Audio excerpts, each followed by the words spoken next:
With no thermometer records, Michael Mann needed something that could act like a natural thermometer. Something that would provide data going back centuries. And this is where he found it.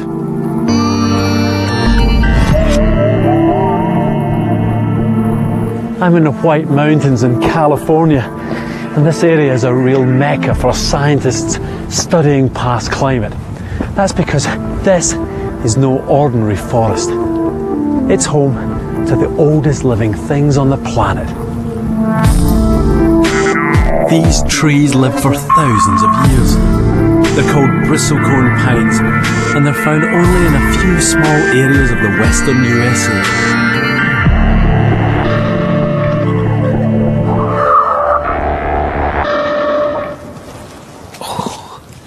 This is strangely wonderful. It feels as if it's oozing out everywhere. Mind you, I'm a bit surprised considering how old it is. You'd think it was much bigger. I guess it shows its age in other ways. I mean, look at this weather-beaten and gnarled texture. I'm told that this one's about 2,000 years old, but some of the trees are over 4,000 years old. I mean, when they were saplings, my ancestors were living in straw huts. Stonehenge was modern architecture. It really stretches your mind.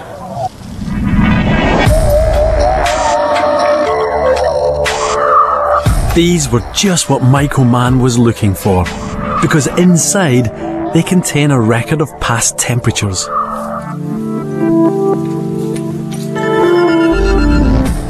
Like any tree, these pines lay down rings, one for each year of their life. These rings are the key to past climate. This is a slice from one of the trees. Take a look. You can barely see the tree rings. They're in there all right. They're just really tightly packed. And the reason that each ring is so fine is because the tree grows a tiny amount every year. That is 100 years. And it's these rings that tell us about past temperatures because they tell us how much the tree grew in that year. In a warm year, the snows will melt earlier and the trees will grow more and leave a fatter ring. In a cold year, they'll hardly grow at all. It's called a climate proxy. You can't read temperature directly like reading it from a thermometer, but you can use the evidence to estimate what the temperature was. But of course, this only tells you about the conditions in this one place. So Michael Mann and his team needed to find other temperature proxies from all around the world. Places that could tell them what the temperature really was as far back as the medieval warm period.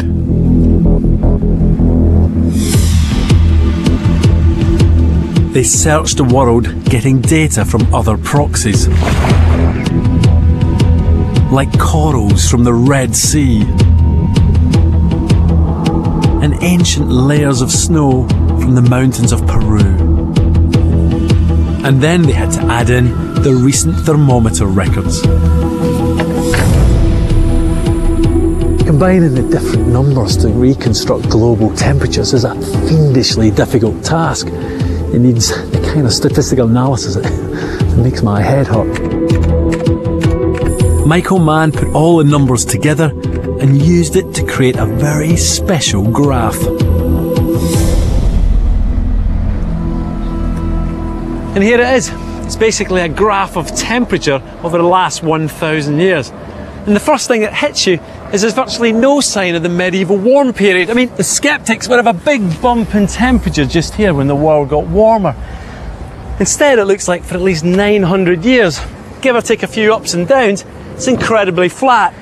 But it's not until you get to the 20th century and bang. Temperatures shoot up in a way it's unlike anything we've seen for at least a millennia. Now this graph tells a very different story from the skeptics. They say the present temperatures are nothing special. This graph says the opposite. The simplicity of this graph makes it a really powerful image, and it's even been given its own name, the hockey stick. It became one of the most famous and controversial graphs in science. It was so dramatic that it became an icon, an instantly recognisable symbol of man-made climate change. Al Gore even used it in his Oscar-winning movie.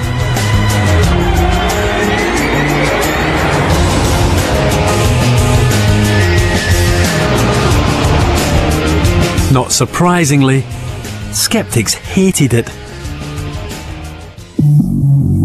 They said the hockey stick was a fiction, because there was virtually no trace of the medieval warm period. They accused man of using faulty data and dodgy statistics to rewrite history. The hockey stick still provokes strong reactions today. What's your reaction when you see that? It's probably the most famous graph in the world, isn't it? And I think what a shame that a scientific scandal like this would be perpetuated on the American public and on the United Nations. A scandal. It's a scandal. It's absolutely outrageous. This has even been discredited by the National Academy of Sciences. They said it was unsupportable. When you see this, what goes through your mind now? Well, the first thing is great disbelief. Scientists are always bitching about each other. I've been at a conference when someone said, you know nothing about this subject, but they kind of enmity that's been directed at Michael Mann is something else. Some even accused him of the ultimate scientific crime: fraud. If it's fraud, they should be in jail. If it was incompetence, they should be fired. I never expected the sort of attacks that we were subject to when I began this work. This was clearly, and I'm going to say it bluntly, deliberately bent. If you can't win your argument on the basis of science, you try to win based on defamation, of slander, of rhetoric that sounds convincing but has no basis in fact. I would say it's as close to scientific fraud as you can get. Michael Mann was attacked in print and even more viciously on the web. Entire websites were set up to pick holes in the hockey stick. But whilst the skeptics were busy attacking Mann, other researchers were doing their own science, hunting for more proxies and using different methods to work out past temperatures. Soon, Michael Mann's graph was joined by many others, all reconstructing the past 1,000 years of temperature. The question was, would they back up Michael Mann, or would they prove him wrong? You know, it might look confusing, but this graph has a really clear message. The red line is Michael Mann's original hockey stick graph. It's very flat, with hardly any medieval warm period. The other lines are the reconstructions that have been done since. Now, there's a big spread. In other words, scientists disagree about a lot of the temperatures in here. That's not really surprising, because working out the temperatures for the past few hundred years is a really difficult task. It largely depends on what indications you use. But the crucial part is over here. This is 1000 AD. Now, some of the reconstructions show temperatures a little warmer than Mann's curve, and some of them also show going into much colder conditions at the end of the medieval warm period. What that probably means is that Michael Mann underestimated some of the variation in the past 1,000 years. In other words, the hockey stick is a little bit too straight, but it depends on the reconstruction you use. What these lines all agree on, though, is one thing. There's no evidence of any period in the past 1,000 years that's as warm as the second half of the 20th century. In other words, the end of the 20th century really is unprecedented.